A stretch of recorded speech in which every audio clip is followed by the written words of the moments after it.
Hey everyone, Scott J. Way from Crucible Custom Props, Norfolk Lab and all the forums here. So today we have another blaster that went with that MGC Hoth, or depending on which one you see first.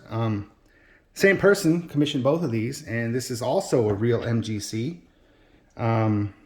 with a real compact scope, a real M9 flash hider, a blaster factory mount, and a Solos Hold grill. Now, I recommend the Solos Hold grill over the Blaster Factory one. I think Aaron just got it right. It's got an asymmetrical cut on the bottom.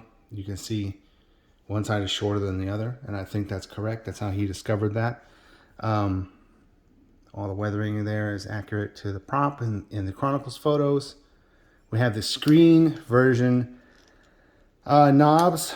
What do you call it? Scope rings. But these, I think the screen ones are a little higher. They're either mid-mount or high-mount. These are low mounts. No, these are mid-mounts. I think these are mid-mounts. These are mid or low, I don't know. Anyway, the screen ones are a little higher, but it looks really goofy on the gun because they sit so tall. So that said, this is a real compact scope, which is pretty rare. I believe Marcus had supplied this front lens ring. So there's that too, because this is a 4x31, so it had the big front bell, but we have an adapted one, so it's looking the part. Real M9 flash hider, had to machine an adapter for it to fit on the barrel. And yeah, so pretty simple, straightforward as far as what's on here.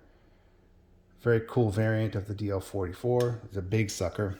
Just to compare, look at this.